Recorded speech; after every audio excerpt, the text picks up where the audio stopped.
She looked me in the eye and said, "I destroyed your life." So I handed her divorce papers, exposed her affair to her mom, and blocked her forever after her ex dumped her too. 3 years ago, I truly believed I had married the love of my life.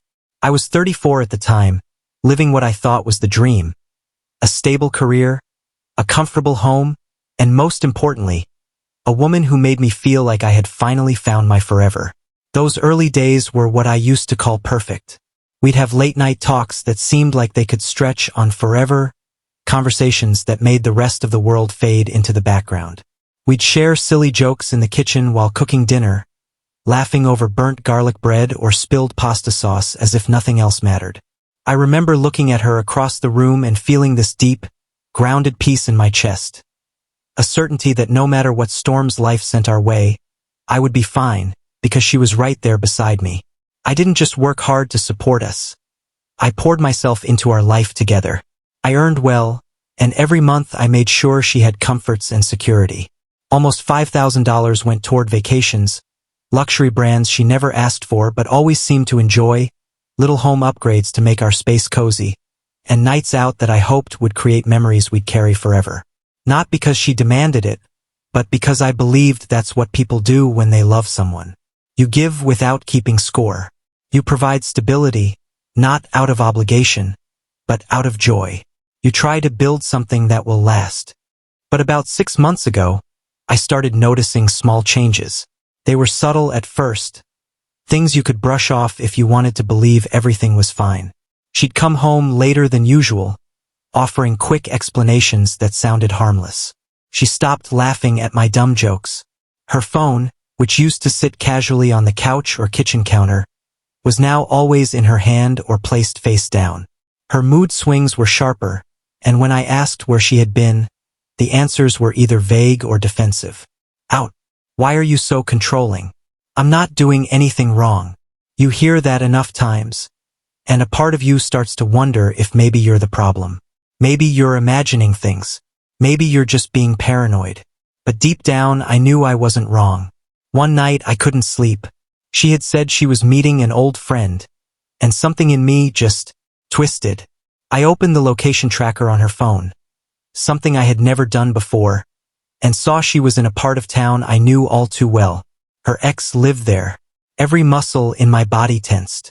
I wanted to jump in the car, drive over, and catch her red-handed. But I didn't. I waited. She came home just after midnight, avoiding my eyes, walking straight to the shower without saying a word. That was the moment it all came together in my head. The distance, the mood shifts, the defensiveness. She was back with him, the same man who had dumped her without mercy before she ever met me. I didn't confront her that night. I didn't yell or demand answers. I just sat in the quiet, feeling a kind of loneliness I'd never experienced before, the worst part being that she was in the very next room. The betrayal wasn't just physical. It was emotional. I realized I had become her backup plan, the safe harbor she could rely on financially and emotionally while giving her heart and her body to someone else. Over the next few weeks, I started collecting proof. Not because I wanted to hurt her, but because I needed to see it in black and white. I needed clarity, messages, pictures, call logs, enough to confirm that this wasn't some one-time mistake. It was ongoing. She wasn't even trying to hide it anymore. Maybe she thought I was too soft, too deeply in love, too forgiving to ever walk away. She was wrong. A few nights later, I cooked dinner, just pasta and garlic bread. Nothing special. We sat in silence, the only sound being the faint clinking of forks against plates. She scrolled on her phone for most of the meal. When she finally looked up, I slid a manila envelope across the table.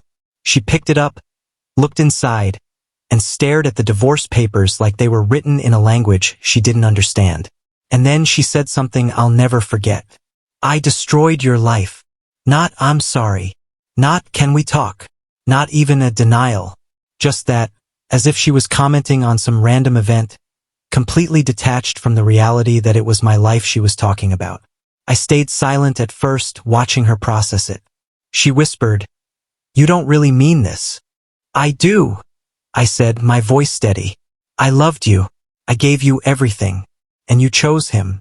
That's your decision. But now I'm making mine." She slowly stood, grabbed her purse, and walked out without another word. But that was only the beginning. An hour after she walked out that night, I was still sitting at the kitchen table, the steam long gone from the pasta, the garlic bread hardened at the edges, my appetite nowhere in sight. My hands weren't shaking, I wasn't crying, and surprisingly, I wasn't even angry anymore. What I felt was something far quieter, far more final. A sense of emotional emptiness that told me there was no coming back from this. I was done. Completely and unequivocally done. Then, just as I leaned back in my chair, the doorbell rang. It was nearly midnight. My first thought was that she had come back, perhaps to beg, or to argue, or maybe even to lash out. But when I opened the door, it wasn't her. It was her mother. She stormed inside before I could say a word, her expression already fixed in a mask of indignation. Her cheeks were flushed, her eyes sharp, and her voice came out in a heated stream the second she crossed the threshold. "How could you do this to her?" she demanded, her words hitting the air like accusations fired from a gun. "Divorce papers? Are you out of your mind? She's been with you through everything, and you're just throwing her away like she's garbage? You don't have any proof. You don't ruin a marriage over a feeling or a paranoid thought." I could have shouted back, could have thrown the weight of her daughter's betrayal in her face then and there, but instead, I kept my voice calm. I walked to the living room, pulled a thick folder from the drawer beneath the TV stand, and handed it to her. Inside was everything I had collected, screenshots of messages filled with flirtation and desire, pictures she had sent him that left nothing to the imagination, timestamps that aligned perfectly with the nights she had told me she was out with friends. The mother's confidence faltered as she flipped through the pages. Her lips parted slightly, her fingers slowed. When she reached a photo of her daughter wearing lingerie, posing in front of a mirror with the caption, "Bet you never forgot this," she stopped. She looked up at me, her eyes wide but her voice barely above a whisper. "This can't be real," she said, the words sounding more like a plea than a statement. "It's real," I replied, my tone unwavering. "It's been going on for months. She's been lying to me, using my money, my home, my trust, while giving herself to a man who already walked away from her once. Even then, she tried to defend her daughter. Maybe it was just flirting. Maybe they didn't." I cut her off gently but firmly. "You can tell yourself whatever makes you feel better, but this wasn't just flirting. This was emotional. This was physical. This was consistent. And I'm not interested in arguing about it. Whether you believe me or not isn't my problem. She made her choices. I'm just choosing not to be part of them anymore." For a moment, she just stood there, almost like she'd lost her balance without moving an inch. I walked to the front door, held it open and said, "I think you should leave now." She didn't put up a fight. She walked out, shaking her head, muttering something about not knowing who to believe. When I closed and locked the door, it wasn't out of fear. It was out of finality. I needed a clear line drawn, one I would never cross back over. Not for her. Not for her family. Not for anyone. The house was silent again, but this time the silence didn't feel suffocating. Felt like I could finally breathe. But that night still had one more chapter left to play out. At around 2 in the morning, my phone lit up on the coffee table. Her name glowed on the screen. I didn't pick up immediately.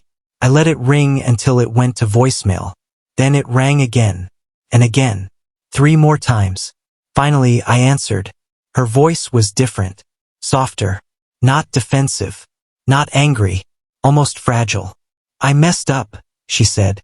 I stayed silent, letting the words hang in the air. "I did a very wrong thing. I feel guilty. Please don't leave me. I really love you, love." That word, love, sounded like a bad joke coming from her lips now. I leaned back in my chair, staring at the ceiling, letting her continue. She spilled out all the things I thought I wanted to hear months ago.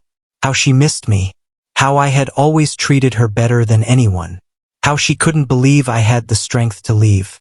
But I knew exactly why she was calling now. He had used her again, just like he did before. Got what he wanted, then disappeared. And now that she realized she had no one left, she remembered that I existed. I had never been her first choice.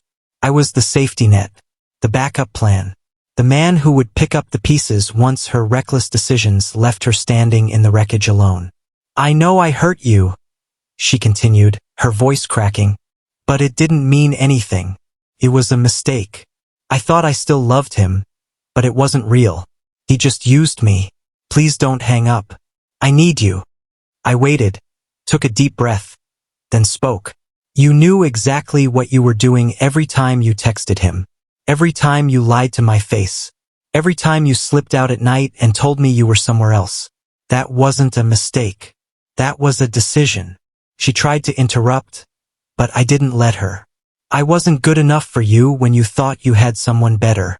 But now that he's done with you, you come back to the man who paid your bills, gave you a home, and treated you with respect.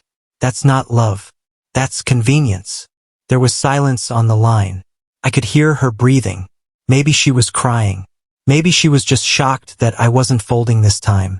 I'm not angry, I said slowly. But I'm not stupid either. You made your choice. Now you live with it. I'm done. She muttered something. Maybe, I'm sorry, maybe please. But I didn't care enough to ask her to repeat it. I hung up. No dramatic goodbye. No final attempt at closure. Just a click. And that was the end of a story I no longer wanted to be part of. The next morning, she sent a few long messages, saying she understood, saying she hated herself for what she did, saying she'd do anything to fix it. I never replied. It's been months now. Her number is blocked. I've moved on. I don't wish her pain, but I'll never be the man who saves someone willing to destroy me for the thrill of something familiar. Sometimes karma doesn't need our help. It has a way of balancing the scales all on its own. She thought I'd always be there, that no matter what she did, I'd be too kind, too loyal, too hopeful to walk away. But I did walk away, and I never looked back.